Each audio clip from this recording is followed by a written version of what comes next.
Yo, what's up? Welcome back to another episode of The Source. First video in a few days here. New Year's weekend was crazy. Didn't really have time to throw a video together. Got some NBA videos coming out. In this one, we're doing Celtics versus Spurs. Let's get right into it. Welcome to The Source. The Source. The Source. Hey, get the Source. All right, like I said, San Antonio on the road in Boston. The line is Celtics -8, and all of the early actions on the Celtics. I'm talking 99% of the money is on Boston here. This is as of 4 a.m. this morning. Yo, so check this weird line movement out. So all the money's on Boston, right? The books dropped the line from 8 down to 7.5. Most likely because they got wind of the Dejounte Murray news. Murray's supposed to play tonight. He's been out for a while. And if you look about an hour after the books dropped the line, here comes an absolute avalanche of San Antonio money. I mean, I'm talking a full 100% shift here. We're now looking at 98% of the money on the Spurs.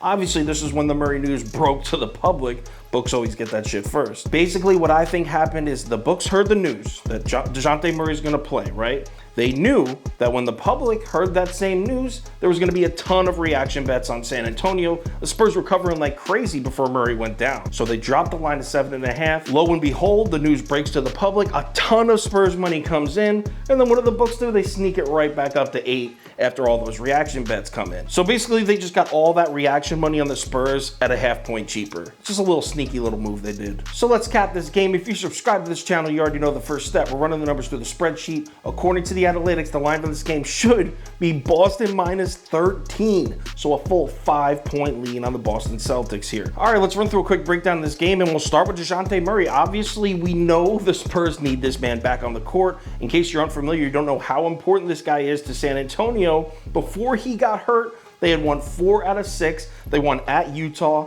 They went into LA and then beat the Lakers and the Clippers on the road back-to-back. They were 4-2 over a 6-game span, 10-5 over a 15-game span. One of the hottest teams in the league, one of the hottest offenses in the league. Then Dejounte Murray goes down, and they are 1-4 since, and their only win was at home against Detroit, a game that everybody wins. This team's really struggling without their guy. That's why it's huge for the Spurs to get this man back out on the floor. Speaking of getting healthy, though, why don't we take a look at their opponents here? Celtics are coming off 2 wins in a row, including a real nice win against Phoenix. Not only has this Boston team been putting up elite defensive numbers for a couple weeks now, I'm talking top 3, top 4 in the NBA defensive numbers.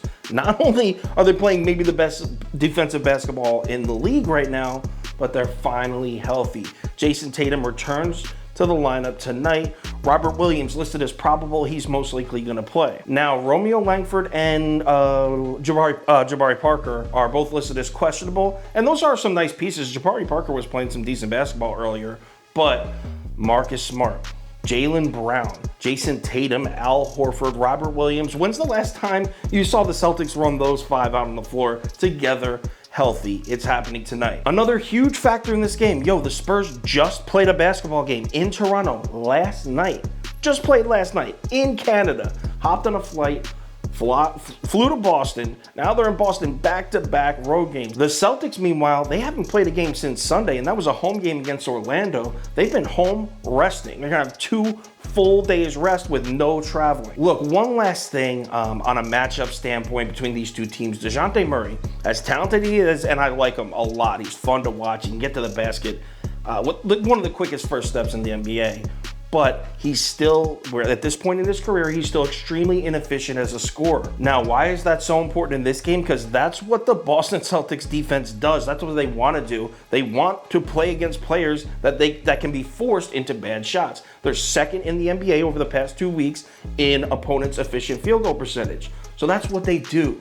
They love forcing you into bad shots, and Dejounte Murray, as talented as he is, he takes a lot of them. And we need to add on the fact that the Celtics have been locked down against point guards recently. In the past 2 weeks, 4th in the NBA in points allowed by opposing point guards. They're also like 6th in field goal percentage allowed by point guards. So they're playing great defense against point guards. A lot of that credit goes to Marcus Smart and Jaylen Brown on the switches. Just great perimeter defense out there. So yeah, it's great for the Spurs that Murray's coming back, right? I mean, hopefully they get a nice little winning stretch going like they had a couple weeks ago. But the truth is, this is a nightmare matchup, not just for Murray, but this entire Spurs team that's probably tired. I'm taking Boston here. I'm laying the points. Give me the Celtics -8. Yes, this will be on the final ticket. Speaking of which, final ticket posted on KyleKirms.com. It'll have my bet of the day, top bets. Usually I do like a top 5, top 7, along with every single pick I'm making for the entire NBA slate and all sports. Posted right on the website around 4:30, 5 o'clock p.m. Eastern time. Also, if there's any crazy last minute changes, injury updates, money shift, line movement, anything like that, I will definitely keep you posted on my Twitter, Instagram story, and Facebook. So make sure you check one of those 3 platforms before you place your bets. All right, NBA Wednesday, let's have a good one. We had an amazing December. We have not started January off too hot. We're actually,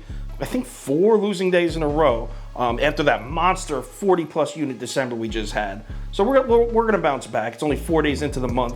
Plenty of time. Let's start tonight.